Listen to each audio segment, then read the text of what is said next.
Hey, what's going on? Welcome back to another episode. My name is Dave Mill. Welcome back to another episode of the OPA to OPM podcast with my hosts, Alex and Kel. What's going on, you guys? What's up, family? What's going on? Another great one in the books about to happen. Exactly. You dig?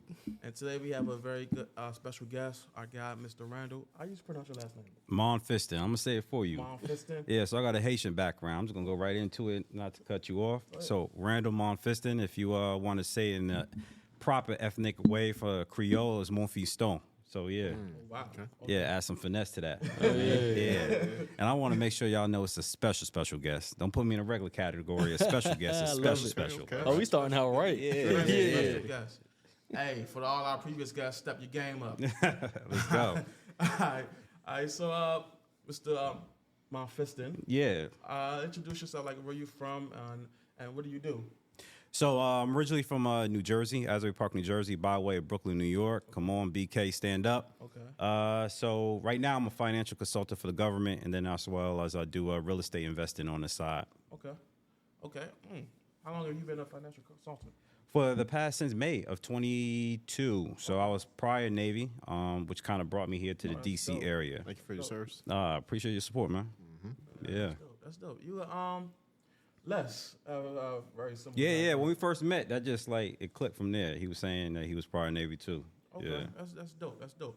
All right, so what attracted you to like real estate, and exactly what area do you invest in, and what exactly do you invest in? Got you. So for the first part of the question about what got me into it, it's funny when you think about your as your adult, you reflect on your childhood, and I feel like a lot of times, and not a lot, oftentimes, who you are as a man or a woman is a reflection of how you were as a child, right? And I seen my parents; they did small renovations here and there to their homes, whether it's apartment that they were renting to apartment that they owned, like a condo. So I think that kind of was a seed in my mind that hey, I want to do this. So in my early 20s, I had the interest, but I didn't pull the trigger. You know what I mean? All the different fears of like taking on this big responsibility to invest in real estate. So we fast forward mid 30s, 34. Luckily, my boy, prior Navy, he got out. I was still in the military, and he reached out to me asking, hey, I'm a real estate agent now, and I see these dudes getting it with real estate investing. Like, I want to tap into that. So he asked me to partner up with him. At the time, I was going to Japan, so we put a halt to that for a couple years until I got back. When I got back, I at first still doing the military thing. I said, let me be an angel investor. So I dropped some money into the property, and I just watched from the sidelines. And then after that deal sold, and I probably put like maybe 7-8K in. I maybe made like 3-4K or something like that. I'm like, all right, there's something here, right? So the proof of concept, at least. You hear it, you see it, but to see it like right in front of me happen, it kind of gave me the even more interest. All right, next deal, like I'm trying to be boots on the ground in there doing it. So he was gracious enough to allow me to be able to be instead of a silent partner, an active partner. So we jumped in the deal with that. And from there, we done like 12. I lost count. Like last flip we did, or last time I was counting was like 9 to 10 flips. Wow. Nice. So now we're in buy and hold. So buy and hold, what I mean by that is you buy it and then you rent it out. If it's turnkey, it's good to go. Turnkey means already ready to go. Like when you get an apartment and you move into an apartment complex, it's already ready to go. Retail purchase. Yeah. So you could renovate it. So that's what we've done these past couple of years is we realized a lot of times is when we flip the properties, there's two things that happen. That's not to your benefit. It looks all pretty and cute that you get potentially a $20,000, $30,000 check, right? It's not always 30, 40. So that's a myth for those out there thinking that every time you flip a property, you're going to get $30,000, $40,000. That's not always the case. There's fees associated. Don't let HGTV fool you, okay? So what we realize is that the banks are looking at us as in we're liquidating all our assets, the asset being the property we just flipped. So once we sell it, it's no longer something that's still in our portfolio. So since then, I read a book called BRRRR. In the book, which BRRRR stands for buy, renovate, rent, refinance, repeat. So in the book, and he even talked about that, is banks want to see that asset still. It's like kind of like thinking like Elon Musk. Elon Musk is using his stocks to borrow money from the banks and don't have to pay taxes on this. The $500 million he borrowed because he never sold the asset. But it's to the banks, it's leverage, it's collateral that we're able to use to lend to you. And then he gets a tax deduction for the interest he pays on on that loan for borrowing 'Cause it's his debt. own money. Yeah, absolutely. So same concept with the home is an asset. If you don't sell it, you fix it up, you increase, add value to it, you rent it out, so that's cash flow. Somebody else is paying your mortgage, so that's forced depreciation on the property, or forced equity, paying down equity on the property. Like all of that just made way more sense than getting hit with the capital gains tax when you flip the property to the money lost from the cash flow that you get from rent income. So anyway, that's a strategy we've been using for the past couple of years. It's been working out very well. It's been making it easier for us to get loans at a lower interest rate because they see our rent roll, they see basically our portfolio sheet. Now, I think you asked now, I might be getting ahead of myself. I'm at the stage where I want to get away from single families. I want to get into multi units because although that sounds great and from the money that the amount of doors and all that, you still have one door, one income. Right. So if one person falls into tough times, you fall into tough times. Right. If one person just wants to be F it, I'm not going to do it, then you have to be like, all right, I'm still going to pay it. And there's been 2 times in the past 3 years I got stuck with the bill for some thousands of dollars. One was almost $20,000. I still haven't got my money back.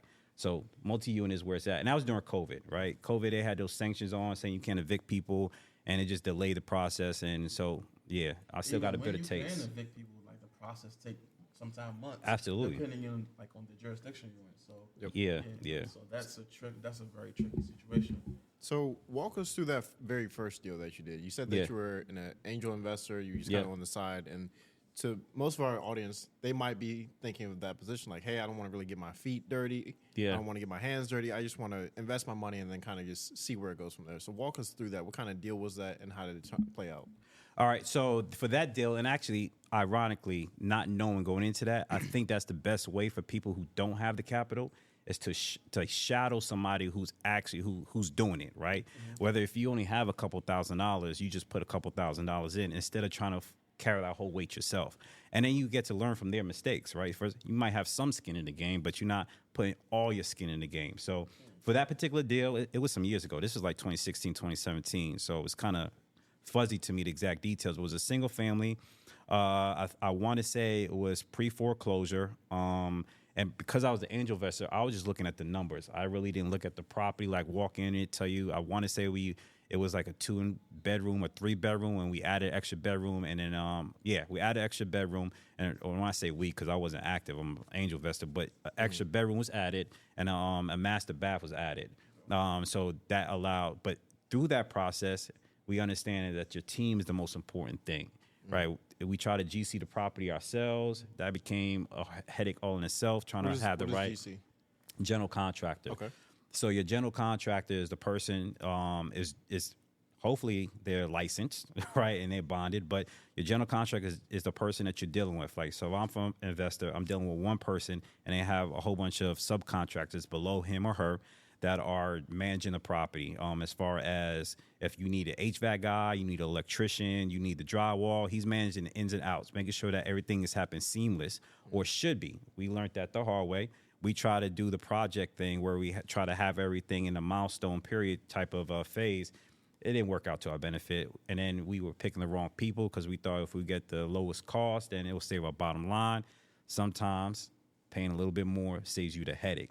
That's the biggest thing is like pay that little bit. Like we wonder why people pay so much money for these high brand things, right? But it's because they last so long, right? Some people may do it for the clout of having a Louis Vuitton, but true people who are buying it, who have the money, are doing it because of the quality. So sometimes you need to pay a little bit more for the quality.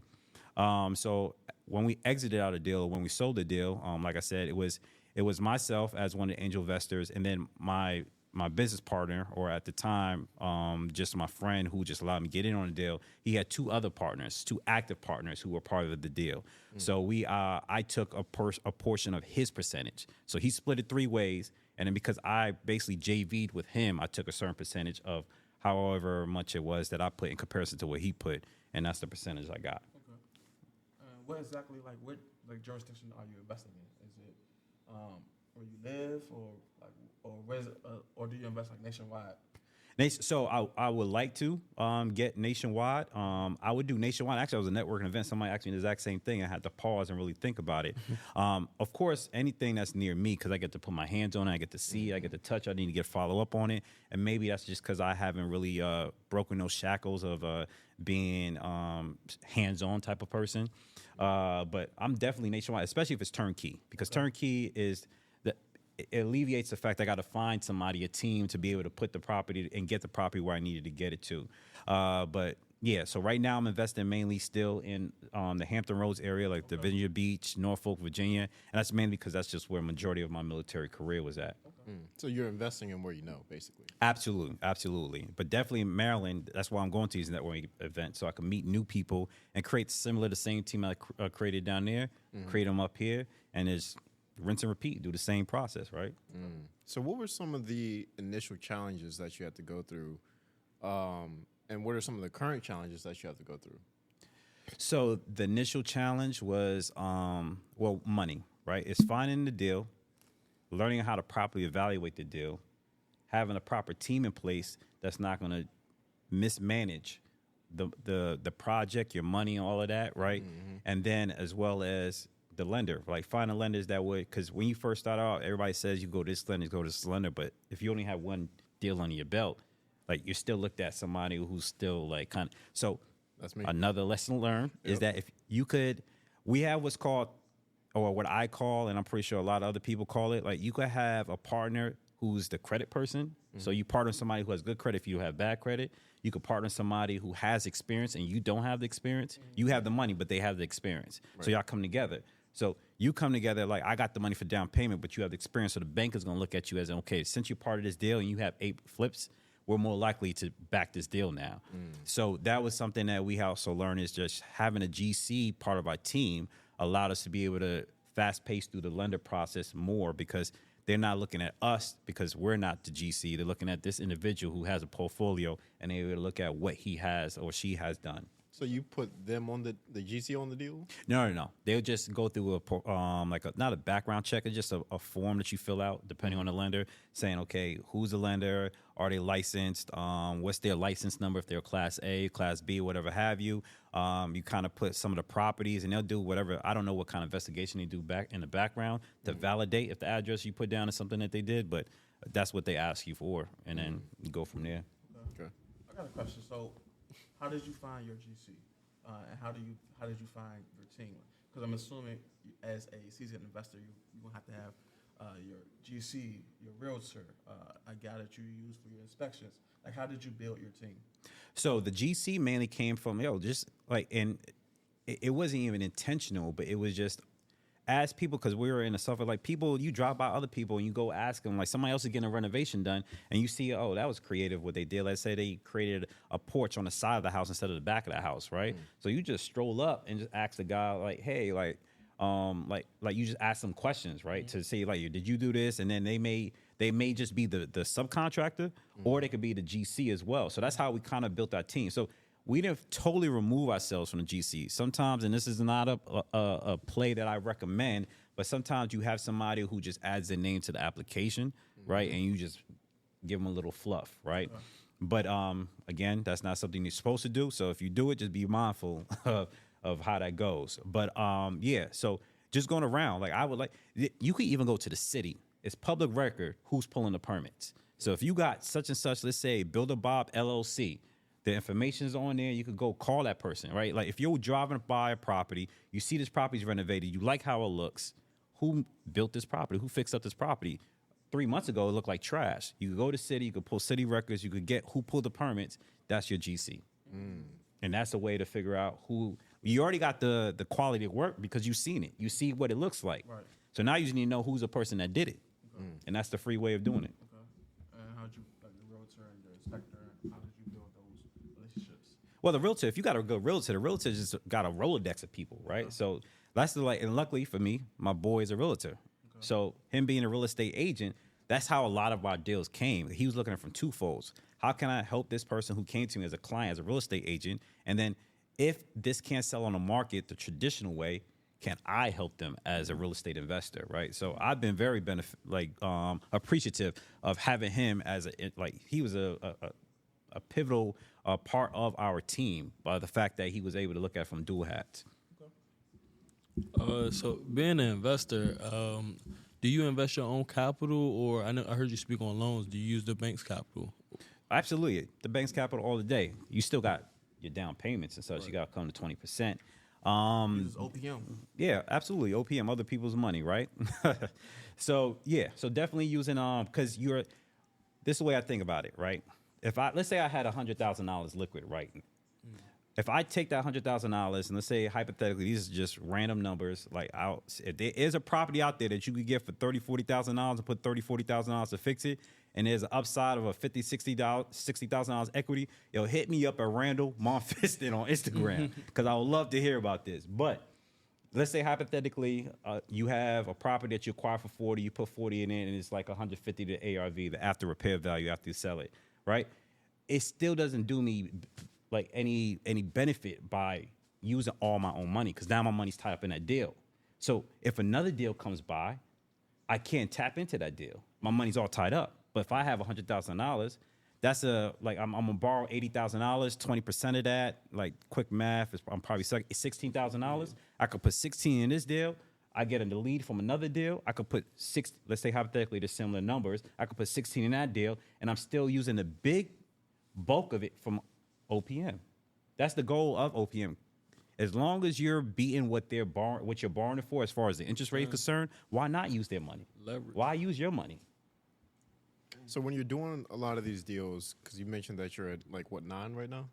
No, what, flips? Yeah. Like, it's not is it active or? The flips is like we're 9+. So okay. I lost track. So right now we have 4 doors. Okay. So 4 properties, and I have one on the side just be by myself. So 5 doors. Gosh, so when you're going through all this stuff, how do you start managing? Because I'd imagine that at some point, like doing one deal is like, all right, cool, I'm getting into it. Doing 2 deals, like I'm just doing what I did before. But now when you start getting into multiple deals, especially at the same time, how do you start managing the people, the money, like just in your mindset as well?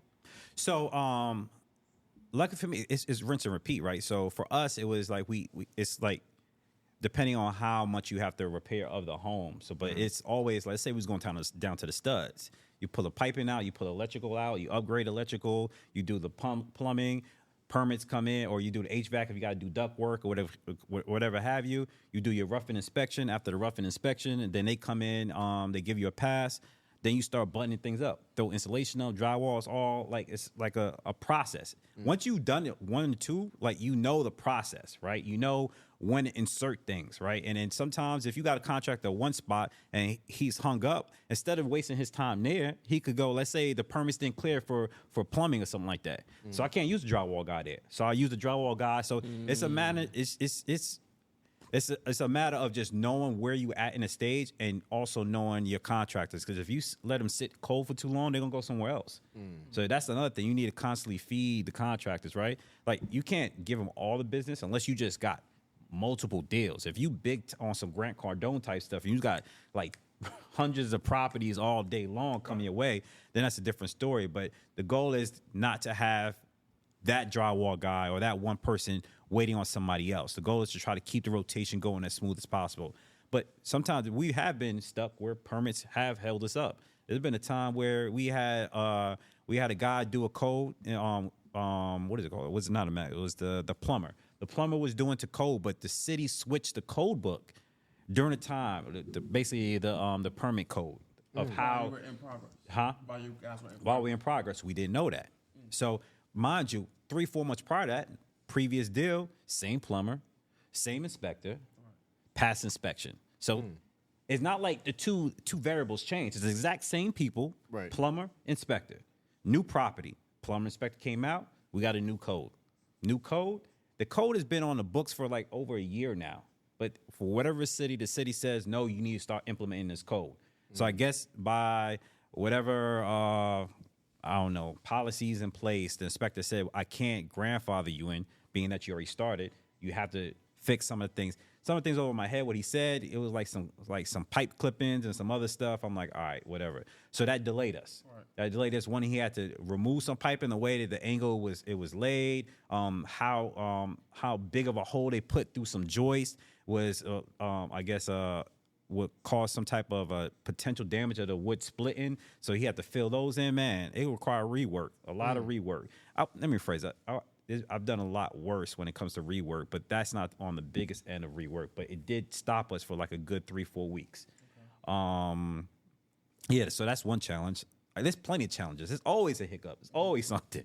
Always. That's real estate. So on that delay, like, did it dramatically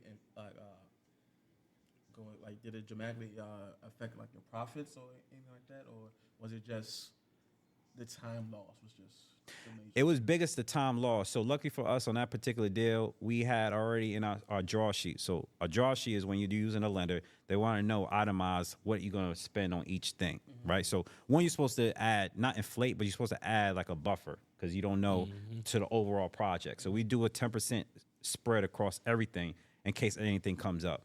But for us, luckily, the windows we thought were a lot worse than, or were not as worse as we thought, right? So we were able, luckily one of the vendors said, hey, you could just refurbish these windows instead of popping them out and replacing them. So that saved us money. He was able to allocate that money towards the plumbing. Yeah. Okay. So that's where a good vendor comes to place, because the window guy could have definitely been like, nah, and then upcharge us and popped out those windows and put new windows in instead of just saving us money. So that's a blessing. I figured you guys was the green, so he couldn't do that to you. Yeah, well, yeah, probably. Like I wasn't peeping the windows. It was something that could be refurbished. I even know it because it was, yeah. But okay. You mentioned that you said you're trying to move away from single families into more of multifamilies. Is there like a major difference, like how you underwrite those properties, and what's the difference between buying and holding a single family versus holding a multifamily, and what is considered a multifamily in the area of Hampton Roads? Because I know I've heard somewhere it was said in Houston, like anything more than 2 is considered commercial, but like in this area, anything 5 or more is commercial, but anything like 4 or less is still like residential. So how do you underwrite those? So I can't speak for them. So you gave me a lot of questions at one time. But now I'm going to hit as many. If I miss anything, let me know. So from a national level, I can't speak because I'm not nationally on a whole multi-unit perspective. But I do know from a lenders, the ones I've spoken to, just to try to get a roundabout of how much they'll lend me for a multi-unit, 5 is the threshold. So if you got 4 and below, that's considered residential. 5 and above is considered commercial. Now, when you do multi-unit from at least, and again, I haven't bought a multi-unit. I'm still going through the process of trying to do that. But, of course, you still got to do diligence. Like, I don't walk into this saying I want a multi-unit and then somebody gives me one and I did no due diligence. Right. So I'm still going through the due diligence process. But it's a lot easier to get a commercial multi-unit than it is a residential multi-unit.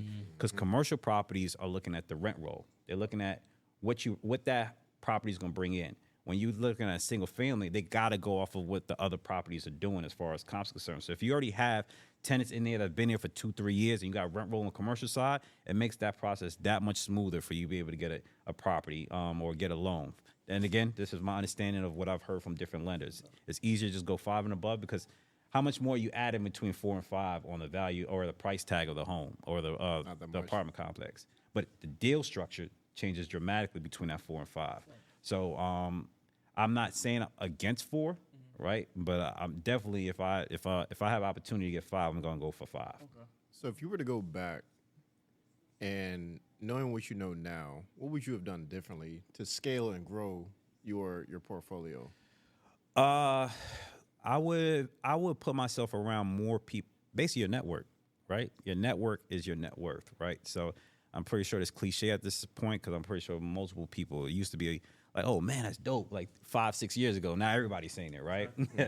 But that's real. It's real, right? Like putting yourself. I wish I would have took more time to put myself around like OGs, people who've been doing it, right? I always felt, or at least when I first started out, I felt that because I'm a novice and me trying to be in a room with like your Shark Tank type of level of people, that I would be like get out of here. Like you just like this insignificant person, get out of here. But a lot of times I'm learning, even as I'm growing, there's people who got there. I was at apartment investment meeting and they just want to give the information. Like I underestimated like how much these people who like each one teach one. Like I thought that they would be like, yo, you don't belong here type of thing, right? So I was always a little shy of trying to go for somebody who's too high, I guess, above me, I would say, as far as knowledge level would be, to be able to just like pick their brain, ask questions. I feel like they're too busy to be asking will probably be trivial questions in my mind, right? To them, it's not. Like, this is how you do it. This is like the whole concept of lending in apartment complexes, right? That was initiated just being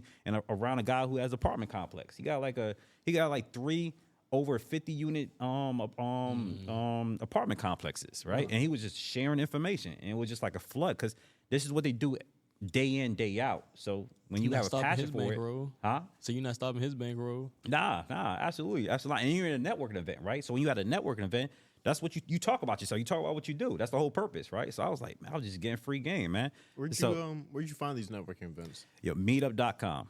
Meetup.com is where I go to, and I just look up and I just see like what they like, if it's something that aligns with my interests.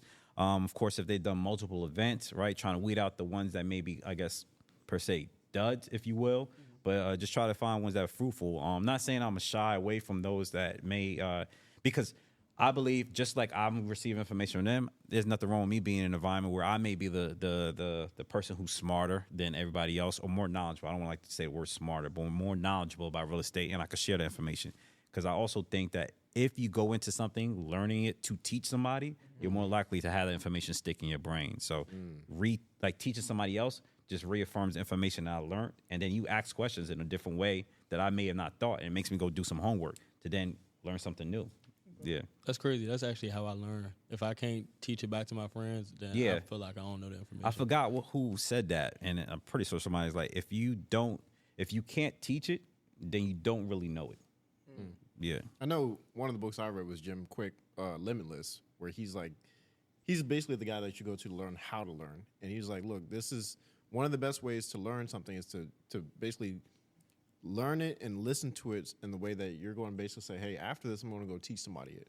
Got you. Because if you have to go teach it, you have to be able to speak to it and say it back in a way that it makes sense to somebody else. Yeah. So if you say, if I'm like, all right, cool, Randall told me this, I'm gonna go out and say, oh yeah, well, multifamily this and this is how you get into it and this is what you do. And someone's like, huh? I'm like, well, actually, it means this thing. Yeah. Now it's like, okay, I have to fully understand that or understand that concept. Yeah. Is that the guy who had some type of cranial injury when he was a kid? Yeah. Amazing book. Yeah, I haven't read the book, but I've seen a couple of his Instagram quick thing. I'm like, man, this is in depth. Like, I think he taught like the people from X-Men cast or something like that on how to remember their lines faster. So he taught X-Men. He will, like a lot of the actors, politicians, they go to him to learn how to speed read, how to remember more, how to sleep better, eat better. It's a lot. It's a whole. And that's you said, what's the name of the book again? Limitless. Okay. Yeah, I have it upstairs. So yeah, I need to check that out. Yeah.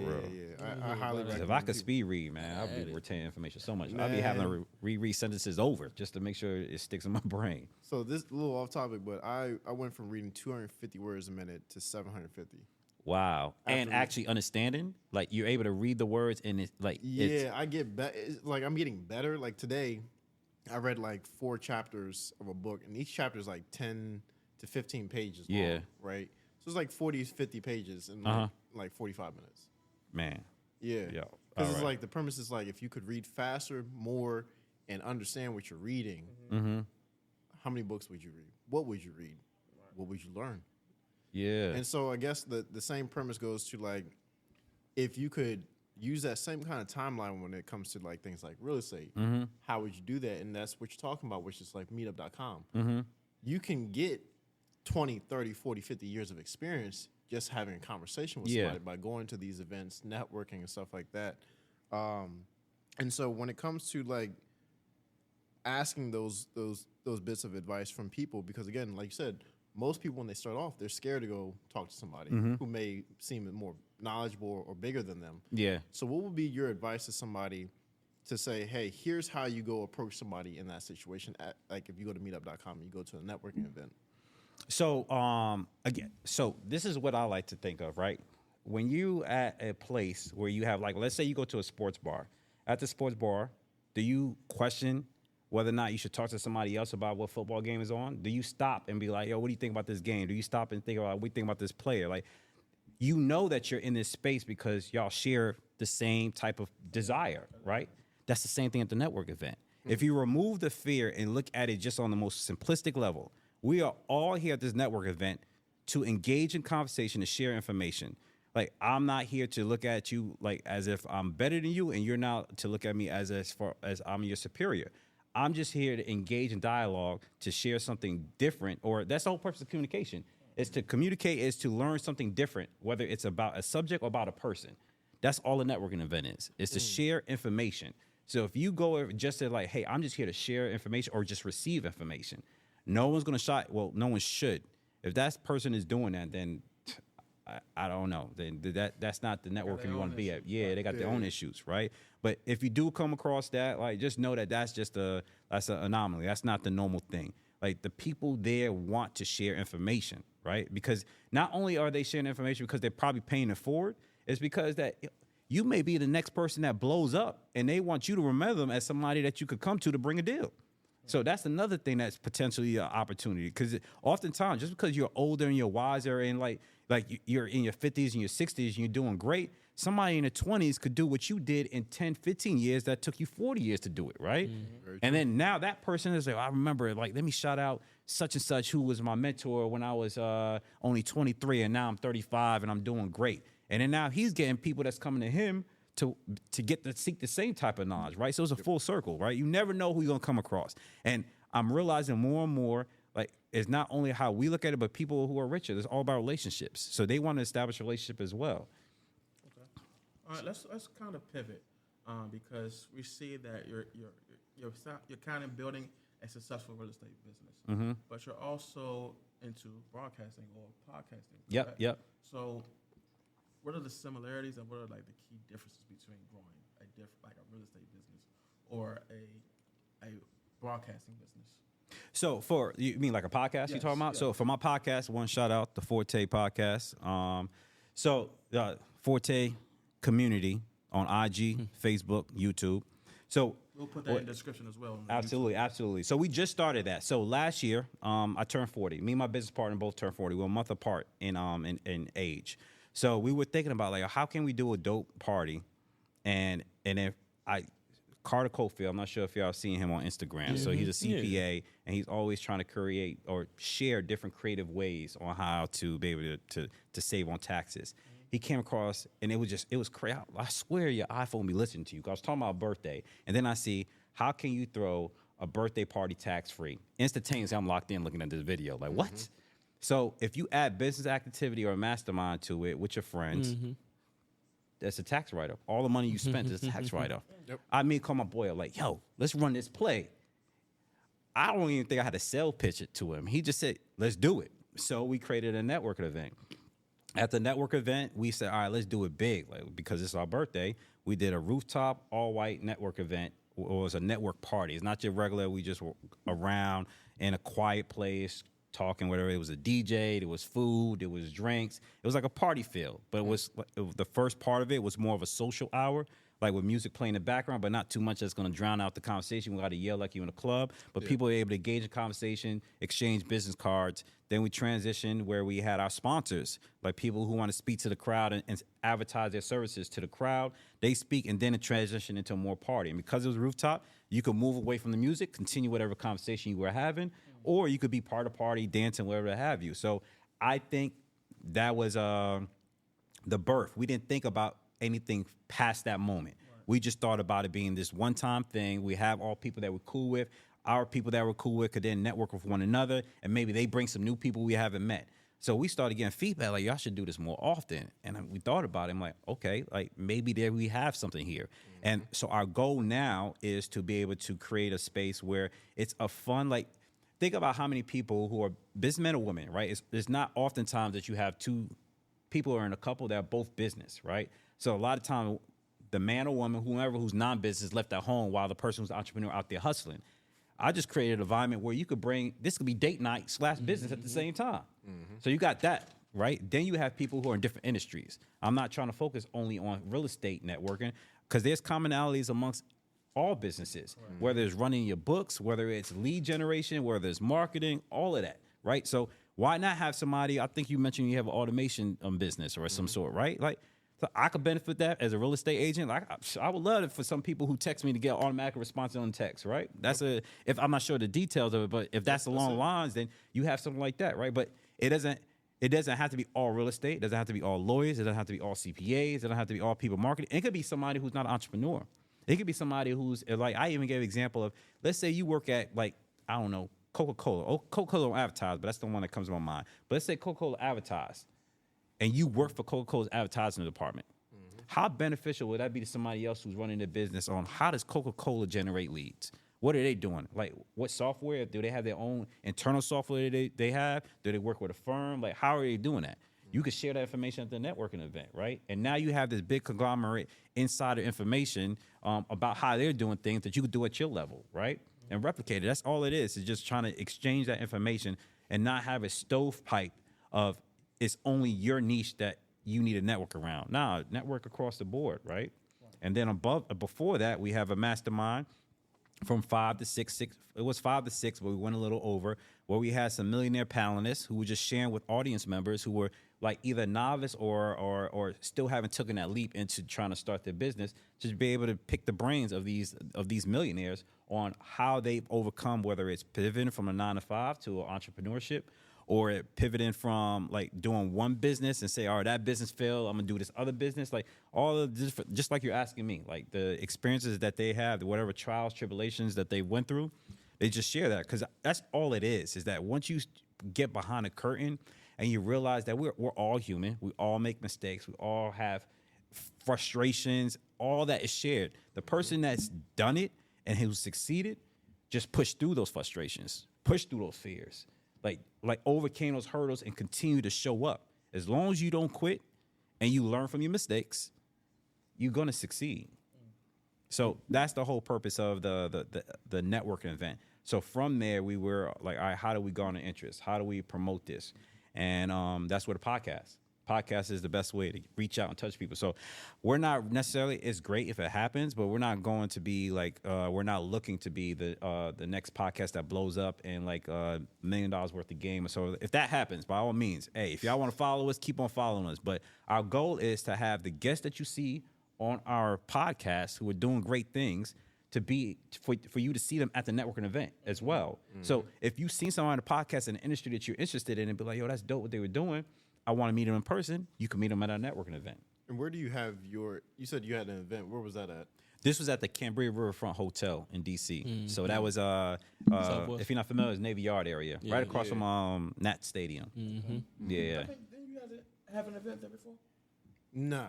Was that the rooftop one with you and Tony? But that's not the right place. Nah, that was next to Audi Field. Okay. Oh, yeah, that was. But we got to... Well, it's there. It's near there.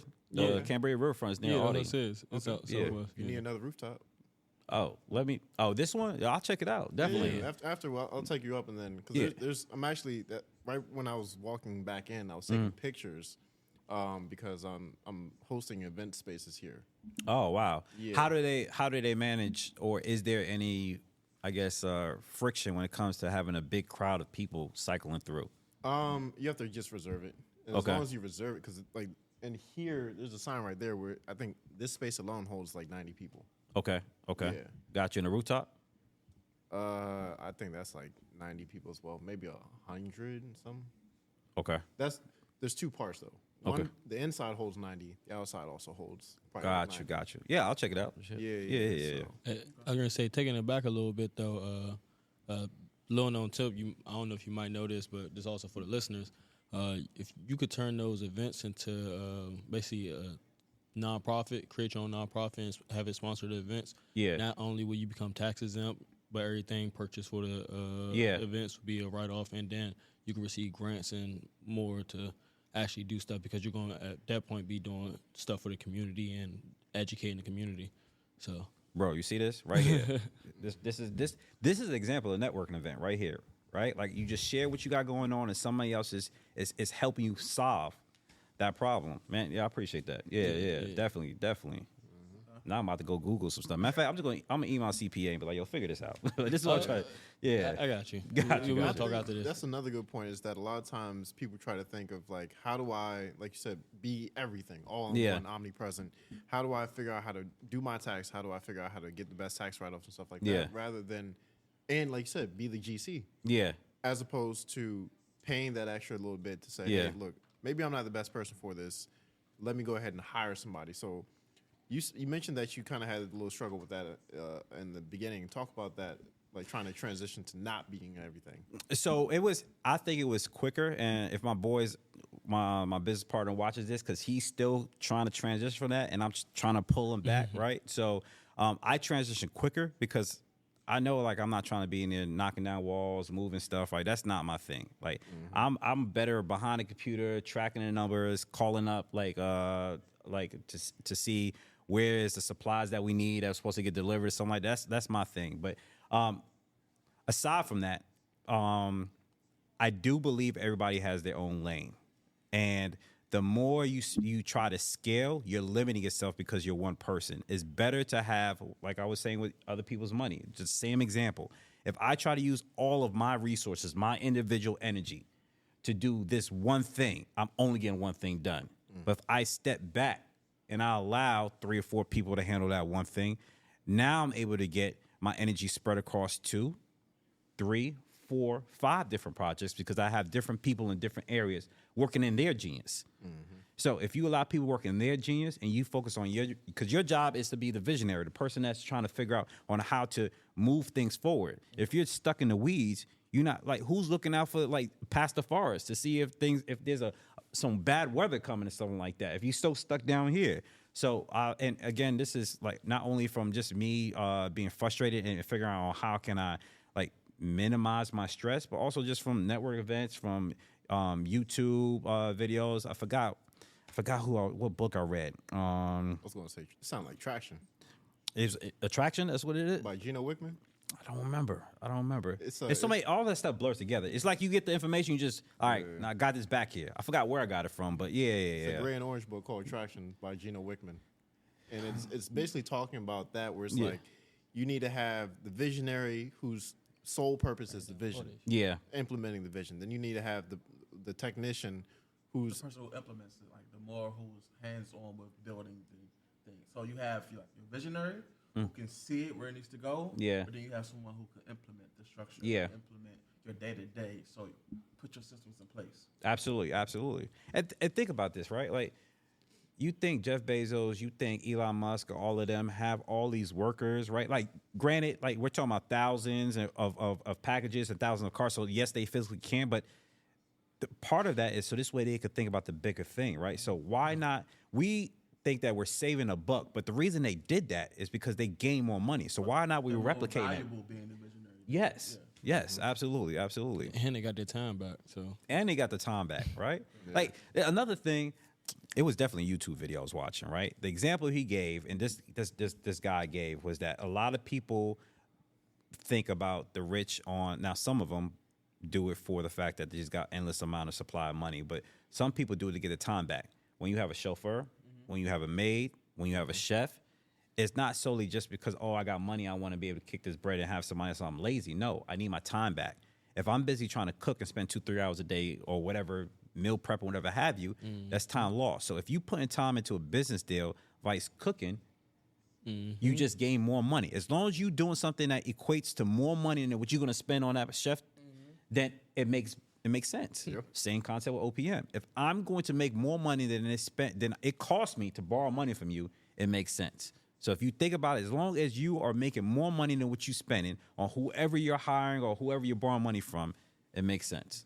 Yeah. I know you spoke about using your podcast to leverage more, attract more attention towards your networking events. Yeah.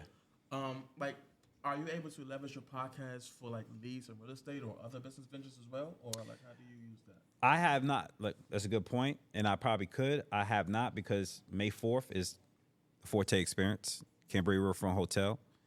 Be there, all white, luxury, food, drinks.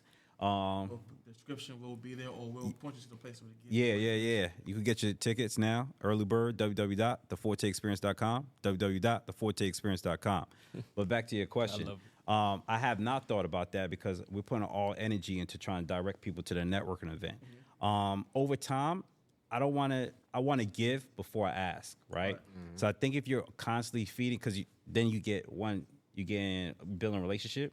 2, people are gaining some trust, right? So once they have that relationship and that trust, then they'll be more willing. Like you just gave me some information, but I sat here for 45, 50 minutes, right? And then you gave me some game, right? I'm giving information, then I receive. That's just how it's an ebb and flow. I give and then I receive. So I want to give as much as I can, and then if deals come my way from that, people know that from the podcast that I do real estate investing. So I think that would organically come without even me even saying anything or intentionally trying to get people to do that. Exactly. Yeah, that's also in Rick Ross' book. That's how he got into Bel Air. Because he just kept giving value. He kept promoting. He said, look, I gave so much value that when it came time to structure the deal, I knew how much value I brought to that person because I gave that person so much value up front that when it came time to return it to me, it seemed like a fraction of what I gave them. Absolutely. Yeah, definitely. I think that it translates to a lot of stuff like what we're doing in networking and real estate, where, like you said, you're trying to give out as much value to people in networking. Like, hey, I'm gonna bring this person together, bring that person together, and now those two are now in business because of something that I did. And if I come to them and say, hey, I'm trying to put or structure a deal together, they're like, well, yeah, of course, because you helped bring us together, and now we're business partners. And stuff Absolutely. And I didn't even think about that, but as you're saying it makes sense. But again, I haven't even framed my mind to even think like that, which maybe I should. But either way, again, it's about y'all. It's about y'all being able to establish relationships. It's about y'all being able to have a good time. It's about you being able to do your date night with your significant other and still do business activities so they don't feel like you paying attention more to the business than paying attention to what matters most important, which is the love that y'all have. Or if you're single, I'm single, so what's up? Yeah. I did want to also ask, like, on the topic of like real estate, when it comes to real estate, you mentioned a lot of like things that you thought it was one way versus the reality. Right? What are some misconceptions that you're seeing from other people that you're interacting with and talking to? They're like, oh, well, I thought it was this way, but you're telling me it's this, and that's actually better than what I thought. You're talking about as far as what I see, like they're sharing information to me that is breaking, like it's kind of breaking my paradigm of how I thought real estate is, or how people are other way around. Okay, or how people when they're like I'm sharing with them. Yeah. So the biggest thing is I already shared it was how much money you're going to get, right? And the other thing is I want people to realize is that they like everybody wants to go for the big like this. Again, I forgot who said this to me. It's like it's better to have 10% of a watermelon than 100% of a grape. And what that means is that it's better to have a portion of something that's big, like just have a small fraction of that, than to have a whole of something that's even less. A lot of times people want to be greedy with hold information in their chest, right? Instead of collaborating with somebody else. A lot of times people don't want to share. Yeah, they want to gatekeep, right? And I think we're united we stand, divided we fall. The more fists you have, the more powerful the punch. If I try to punch you with my point, like my pointing finger, it ain't gonna be too effective. If I close my fist, like we doing some things, right? So why not collaborate? And I think a lot of times people think that they gotta suffer in silence and figure it out on their own. Two, they can't do it with a partnership. And I think that we're hugely hindering ourselves, especially in our community. Like our community is like it's survival of the fittest, and then like if I tell you about it, then you are gonna tell somebody else, and then I miss out on opportunity, right? Doing your own, right? I got like the mud. Yeah, exactly. Like why? Like only we're the only ones doing that, right? Like people on a whole higher level than us, right? They're always looking to broker deals. They're always looking to partner up. Like again, other people's money. Why do I need to come? Even if I got $100 million in the bank, I'm not coming to this deal with all my own money, right? I'm gonna go tell my man's, and my man's gonna tell his other man's, and then we create a whole like cipher of a deal. And then guess what? I brought you to the deal. I could have kept it to myself. But I brought you the deal. When you got a deal, now you're gonna remember. Oh yeah, Randall hooked me up on a deal. So a deal I wouldn't even never known about because I took less from the plate, and I left some on the plate for my boys. Now, when they go out and they hearing deals, they come back and tell me. So why are we not doing that, right? Like, it's your network is your net worth, right? That's OPA too. Yeah, other people's audience, other people's collaborating and networking. Hey, last episode you was the one sitting here trying to figure out. He's taking your shine right now on how you use the acronym and twist it into. Hey man, he's getting better. You see the sleeve right here? Don't worry. But I feel what you're saying because I feel like that's a lot of our struggle in our community. Like Like I remember when Jay-Z had like 1% of like the Brooklyn Nets. Yeah. And people in our community were clowning him like, oh, he only owned 1%, but It's a $1 billion organization. exactly, Yeah. exactly. And he sold that for a profit. You know, Absolutely. Like I feel like that's a major issue in our community. Like we can't grow. Like if you have your business and say I want to purchase my way into your business. Yeah. Right. And people say if you're not from my community, like why would you sell it to him? Because there's a chance for my business to grow in ways I can't get it to on my own. Yeah. You know, so I feel like I just feel like that's a misconception in our community. Like you have to have everything for it to be. Absolutely. Actually, keeping in line with what you said, Jay-Z, and now because I'm Big J, so I know I heard this from him. He was saying that even Steve Jobs didn't own 100% of Apple.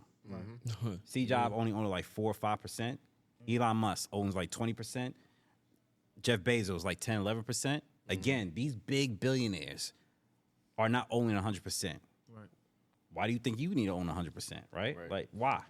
Now, again, I'm not saying go sell stuff just to be selling it, right? If it makes sense and that this business is able to scale more as a team than by yourself, then do it. Exactly. Then do it. He just recently sold his champagne company to LVMH, or not, was it LVMH? Yes. Yeah, LVMH. He said it's like the level that they have in their distribution system is way better than me just trying to keep 100% of my thing. They open me up to a whole different market. So even though he owns less in equity, I'm pretty sure that 50% now is about to skyrocket. Give him 5-10 years. He'd be another billionaire. People were complaining when he sold that share in Tidal, like his major share in Tidal. Yeah. But it grew the business. Absolutely. Which was the point of it. Yeah, absolutely. You got to know when you need to exit, right? You need to partner up with somebody else who's able to take you to another level. It's ingrained. It's interesting because it's ingrained in other cultures, right? In the Jewish community, it's in the Torah. It's embedded in their culture. Yeah.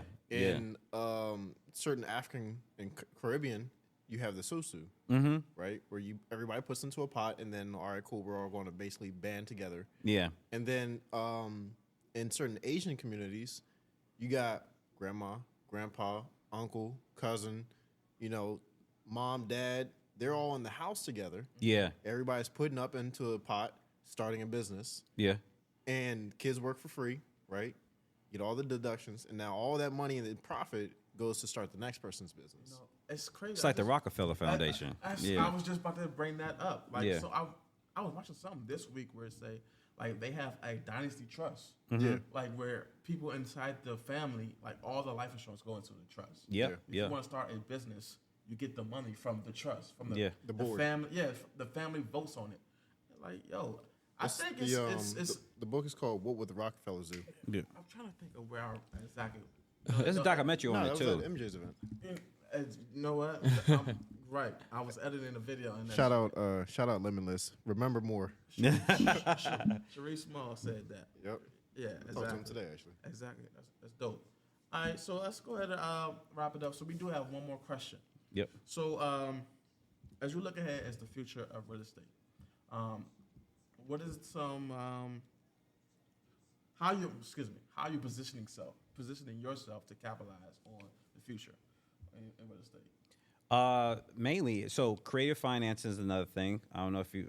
That's a whole different topic. It's for me to break that Like down. seller So finance. seller finance, subject to. So essentially, instead of me going to a bank, somehow I've turned the owner into a bank. So subject to is if they still have money left to pay off, then I just take over the mortgage for them, and I never have to pay the $100,000, $200,000, $300,000. I pay it incrementally over the course of whatever terms I agree with the owner. Seller finance, they already own it free and clear. Let's say somebody who's in 60s, 70s, and now they hold the note, right? They're the bank, and I just pay them, right? And of course, it has to make sense that my rent that I receive off of it is more. Again, you're using their money or their asset to make more money than what they would. A lot of people just don't want to deal with the headache of being a landlord, right? So just be the bank, and you don't got to deal with it. I'll deal with the maintenance. I'll deal with the complaints to the toilets, all of that. Or should I say my property manager, because I still don't want to do it. But I have a property manager deal with that. But that creative financing, I got introduced to some people with that, a whole community. So I'm trying to dive into that and see how I'm able to leverage that, especially with interest rates the way they are. And then multi-units. Multi-units is where I want to go. Like I want to even if I don't manage the multi-unit, be a small fractional portion investor into a syndicate where I could get into apartment complexes. And just a tidbit for those who are out there, because I just learned this, so y'all may already know this. I'm thinking like this apartment complex right here, you probably think it's only millionaires who have ownership in this apartment complex. Apartment complexes, there's people who have different tiers of shares. You could have $50,000 in invest apartment complex. Syndicate. Of course, a syndicate. You could have a smaller percentage in comparison to who's the Class A share, but you still could get into it. And then when they sell it, you get your equity. Same concept as when you're doing a single family. So that's where I'm going. That's what I'm trying to do. My bad, big dog. What's I ain't up? trying to keep you too long, but Nah. I do have one last question, and I think this is very important for the listeners. You touched on this quite a couple of times, but coaching and mentorship, and you're very knowledgeable.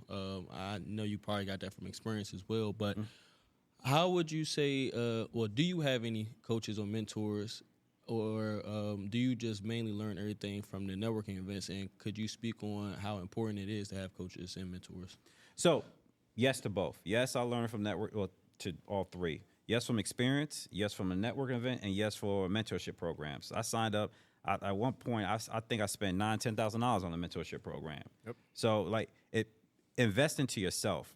Probably shouldn't pay that much, right? Because there's other programs, right? And I realized a lot of the stuff that I learned there, I probably could learn through YouTube or whatever have you. But still, there's programs out. Just find the right program. So I'm not saying just go jump into any program. Find the right program that fits for you and your level of knowledge. Because you don't want to buy into something that you already have that level. You want to buy into something that has more information than you have. And don't be afraid of these coaches. Again, choose the right coach. Everybody wants it for free. They want to be able to stop you in your tracks and ask somebody I would pay to have a sit down with Jay-Z. For real, I would pay. Now, I would take the $500,000. That's the running joke. But I would take that $500,000. I'll give you $50,000 if I can have dinner with you and pick your brain, right? So don't be afraid to pay for people's time, right? It's intellectual property in a sense, right?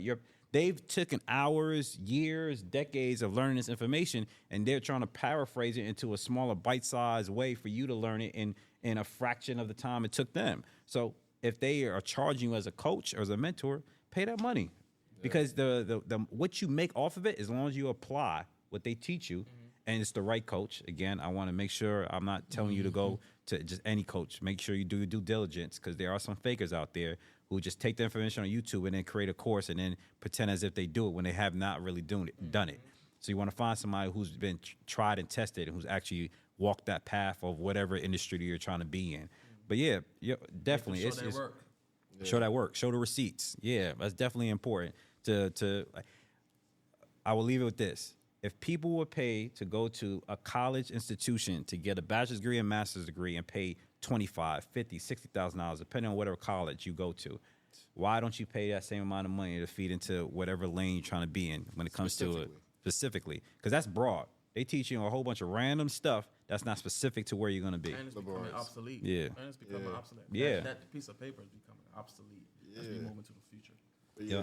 And there's been studies that say that people value the information more when they pay for it. True. You know, so that's another reason why you should always invest in yourself. Yep. Yeah. But, that's a really good point though, because you were talking about just going to the networking events and you're supercharging the time that you're taking to learn everything. Yep.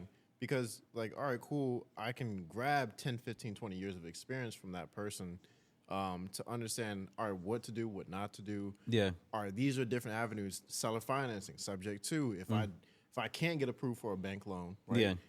Here's another way to leverage the certain things, or even if you're in the Navy or if you're in the Army or services, you can start leveraging, those services. Yeah, you can use your VA loan. I want to say towards the tail end, I wasn't paying too much attention to what's the latest and greatest because I was about to retire.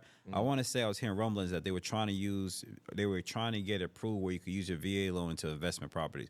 Fact check me on that because I'm not sure, but I know that was a topic of conversation. So yeah, there's that. But yeah, and it's like you said, it's just so much leveraging that you can really do. Yeah. And people just don't really know that. And to really just scale those things, and like you said, paying for mentorships and stuff like that. Absolutely. To really just, again, scale and leverage that and really just understand. Thought it was this sleeve. That's how you turn OPA to OPM. Let's go. Let's go. thought you had another sleeve. Thank you for checking out another episode. Be on the lookout for the next one. Peace.